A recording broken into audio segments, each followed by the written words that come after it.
Welcome to this edition of Interviewing Hollywood with me, your host, Shahid Manning. We are at the DVD breakout party of Pick Up the Mic, a new documentary for homo, hip-hop, and R&B.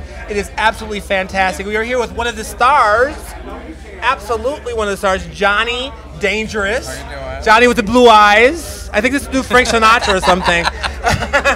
Johnny, fantastic. Wow. Tell us about your meteoric rise. What's going on here? What's your top, the song? I mean, my goodness, what's going on? Oh my God. I came here to support the release of Pick Up the Mic, which is a phenomenal documentary exploring all of the worlds of all different gay and lesbian hip hop artists. I'm also here promoting my new single and video, Want That Ass Is, that's currently in rotation on Logo. So it's like a double whammy. So I'm a little bit of everything. A promotional tour, a little bit of Pick Up the Mic, just whatever. Double whammy. I got my fingers in everything. Double whammy of Pick Up the Ass, which he has his fingers in. Okay. What is this? Dirty is the New Black. What is this? Dirty is the New Black was my second single off the new album White Hot that is in stores and on iTunes, so get that.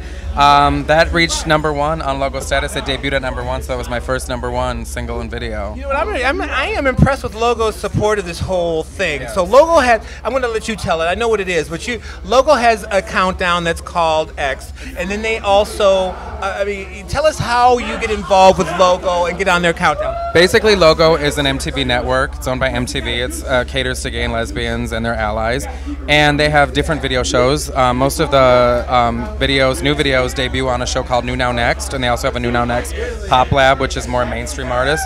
And they also have a weekly video show called The Click List, and they put every artist, there's over like 100 artists on the website, and people like you and everybody else can get in there, vote for their videos, and then see if they make the top 10 at the end of the week. And they've been really supportive of all independent artists, so it's a great stepping stone for us to get our music heard without having major label backing. So it is an independent effort for you to get the video done, and then you just submit it. You submit it, and then if it gets more play on Logo, then they rotate it over to MTV2 and to VH1. So I've been lucky enough to have my videos on there and online on the MTV station and all that. So it's like a tree that branches out and just like puts you in different areas. So it's just been snowballing for you. So Yes. So this whole issue of being a gay artist with gay lyrics, what has this meant to you? How long have you been in the game, and how long has it taken you to get to a point where you feel like you're literally rising? I think I've been doing this for a long time, but it's basically with the support of the fans and with Logo and the movie Pick Up the Mic has definitely catapulted a lot of us into, you know, the eyes of the mainstream, and so they're taking note of it. And I think that just being out and being comfortable with who I am, you know, makes it different and makes it stand out. I'm not sitting in the back doing a 50 Cent lyric or like doing lyrics of mediocrity trying to fit into the society. I'm doing what I know. I didn't have that voice when I grew up. I had to relate to women, and now I can be that voice for, you know, queer youth to look up to and be like, someone is out there going through the same things I am or experiencing the same things. So I thought that was definitely important. You know what's very interesting? I've talked to a lot of different artists. They're at different places. There, some people are really struggling, and some people aren't. This is economic. Let's talk economics. Correct. From an economic perspective, what are you experiencing?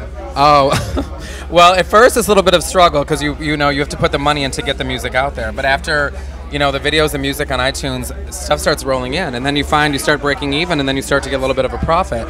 So I've been doing this now. I released my first record in 2003, and probably I'd say in the last like 2 to 3 years, I've finally seen the income coming in. So now it's paying for itself, and now I'm getting a little bit of extra. So you're saying income from people, from record sales? From record sales, definitely. Being that, you know, the music industry is in an independent place right now, where independent artists can put their music out there and get all the royalties and get all of the sales off of that, where we're not feeding it to a major label and to like 20 different executives. I'm controlling my image, and I'm controlling all the money that I get. It's all mine. This is a very interesting whole business setup. So you're using It's definitely a business. It's you got to be smart marketing. You got to be smart. You got to have business savvy. You got to put yourself out there at the right spots, or else you'll do anything. Are you using iTunes like some of the other artists are using? You can just put your songs out there for people to buy if they want to. Is that what you're doing? If you have manufactured records, or if you have the capability to get on there. Not everybody can put a song on iTunes. I mean, it goes through different networks. I don't know the exact procedures of how it gets there, but it manages to get there. I just, you know, work through the channels and then get it out there, and then watch the sales come rolling in. Wow, fantastic. So from the royalties from your album. Right. Royalties from the video showing, I get royalties off of that. I get, royalties every time that somebody even listens to it on Napster. So even if people don't buy and they're like, oh my God, I hate this, just if they listen to it, I get coins for that too. So thanks for all y'all who hated it and still listen. So the whole Napster thing, are you putting that on yourself or is somebody putting that on? It's when you submit it to one different company. I have a distribution company, CD Baby, that sends it out to different internet companies like iTunes, Napster, Rhapsody, and all of that. So one thing gets sent out and then they just send it to everybody else. So it's like, I see. yeah. So you're CD Baby. Correct. CD Baby. CD Baby is the branch, and then they pull it out to everybody. And if things are working, then they snowballs and bada bing, bada boom. I check my account. I'm like, where did that come from? So what about the videos? What are the videos just for the people who love your music? Yeah, they're to promote the record, and then I do a whole bunch of dance remixes, so the album never gets old. I put fresh spins, and then I release unreleased material as well on the B-side. So it's like constantly they're getting new flavors of Johnny. So even though the record came out in August, it's still hot. I'm on my 4th or 5th single now. So. Wow, I'm learning a lot. Does that? I'm in this day and age, it's like they put out, mainstream artists put out 1 or 2 singles, and the album is done in like 4 months. I'm still working at old school. I'm like Janet Jackson. You know what I'm saying? Janet. Control. Here we go. We got Control here by Janet Jackson. I love this. I'm getting an education of the business. I'm loving it. So let's talk about the movie and how it affects you and how you participated in it. So why did you choose to participate in this? It was my first performance. I was in San Francisco, my first performance. I was nervous as shit. Can I say that? You're going to edit it out if it's bad, right? Okay. Oh, it's internet. Okay, that's what we do. It was my first performance in San Francisco at the Peace Out Festival in 2003. I know I'm talking really fast, but it's a lot to get in there. And then Alex just approached me and he said, hey, I'm shooting this documentary. Do you want to sign this waiver and be a part of it? I'm like, all right. I didn't know what was going on. And then royalties for you. He filmed me. I know at first I was like, well, I wasn't savvy to the business. Okay. And he filmed. I've seen him at other gigs and he was still filming. And I'm like, all right. And then in 2005, I got the call and he's like, oh my God, the movie's done and we made it to the Toronto Film Festival. We're flying you out there and you're going to promote it. And then I was like, what? I saw the movie. I was blown away.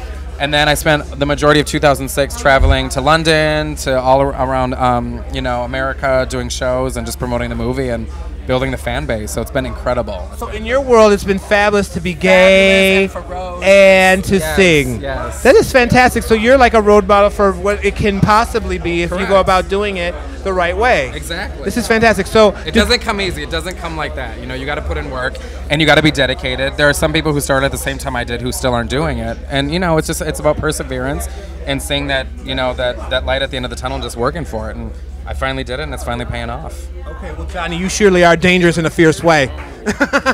And I mean, absolutely meteoric rise to the top. This is a Cinderella story, and it's continually working. This just says to me that all the young people can get into this genre if you're comfortable with being yourself. You got to be good though. They can't be whack. Be good. Be good. That's right. Johnny says there's some whack ones. Y'all need to step it up a little. That's right. Be good at what you do, but be okay with your sexuality, and you can still be successful. I think that's the message I hear here, right? Yes, definitely. Be yourself, take ownership in it, and own it, and just work it. Fantastic, Johnny. Thank you so much for your message. That is absolutely what I wanted to hear. That's what our viewers wanted to see. Thank you so much. And remember, everyone, not is just Johnny and me okay with our sexuality, but you should be too. You're a star. Go out there, make things happen, accept yourself for who you are. Thank you so much, and stay tuned for our next episode of Interviewing Hollywood with me, Shahid Mang. Thank you so much. Love you all. Mwah. Bye. Do you want that ass? Do you want that ass? Do you want that ass? Then say you want that ass. I want the ass. Do you want that ass?